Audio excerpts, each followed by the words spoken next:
මේ Ceylon YouTube channel එකත් එක්ක එකතුලා ඉන්න මගේ යාළුවෝ හැමෝම ගොඩක් ආදරයෙන් පිළිගන්නවා. මේ ලෝකේ හැමෝටම තියෙනවා ජීවත් වෙන්න හරි අමාරු දවස්. අඬලා S2 රතු වෙච්ච හුස්ම ගන්නවත් හරිම මහන්සි හිතෙන දවස්. ඊළඟට මොකද්ද කරන්නේ? මට කිසිම බලාපොරොත්තුවක් නැහැ කියලා දැනෙන දවස්. කොහෙන් කොහොම කවදා ගොඩ එන්නද කියලා හිතා ගන්නවත් බැරුව ජීවත් වෙන දවස්. තරුණ වයසේ ඉන්න ගොඩක් අයට තියෙන ප්‍රශ්නයක් තමයි මේක. ඔයා වගේම මම, ඔයාගේ එහා පැත්තේ ඉන්න කෙනා, මගේ එහා පැත්තේ ඉන්න කෙනා, අපි හැමෝටම අඩු වැඩි වශයෙන් විටින් විට මේ වගේ ප්‍රශ්න වලින් පීඩාවට පත් වෙනවා. හැබැයි මේ hopeless feeling එක දිගින් දිගටම තිබුණොත් stress, depression, ඒ වගේම suicidal thought ඇතිවීම දක්වාම වර්ධනය වෙන්න පුළුවන්. අන්න ඒකයි මේ තත්ත්වයේ තියෙන භයානකම දේ. ඉතින් අපි කොහොමද අපිට මේ දැනෙන hopeless ගතිය පාලනය කරගන්නේ? ප්‍රායෝගික ක්‍රම 5කින් ඒ දේ කරන විදිහ ගැන අපි ටිකක් කතා කරමුද? පළවෙනි ටිප් එක තමයි සපෝටිව් නෙට්වර්ක් එකේ සහයෝගය ගන්න එක. ඔයාට දැනෙන බෑඩ් ෆීලින් එක ගැන හොඳටම තේරුම් ගන්න පුළුවන් කෙනෙක්. ඒ වගේම ඔයාව ජජ් නොකරන කෙනෙක්. ඒ වගේම ඔයාට හරි විවෘතව අදහස් බෙදා ගන්න පුළුවන් කෙනෙක් තමයි ඔයා මේ සපෝටිව් නෙට්වර්ක් එක විදිහට දකින්න ඕනේ. ඔයාගේ තත්ත්වය ගැන හොඳ අවබෝධයක් තියෙන කෙනෙක් වෙන්න ඕනි ඒ පුද්ගලයා. හොඳට මතක තියාගන්න.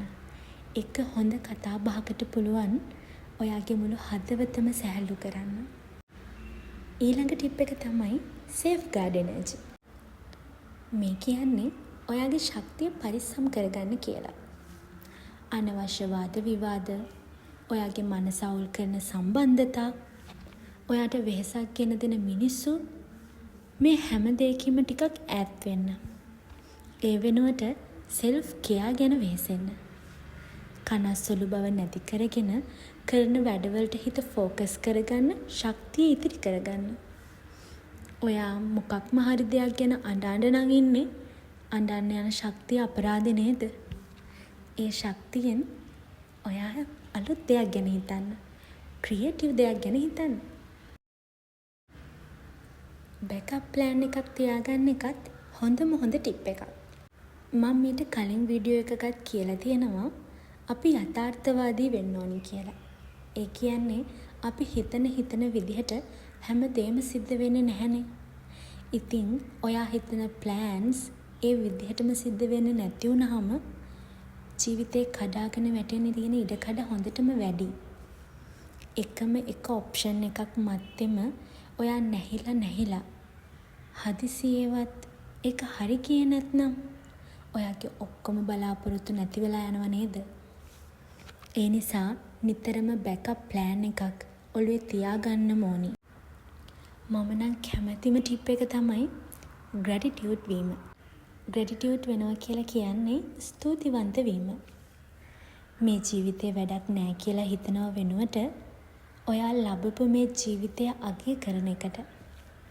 ඔයාට ලැබිලා තියෙන හැකියාවන් ගැන ස්තුතිවන්ත වෙන එක.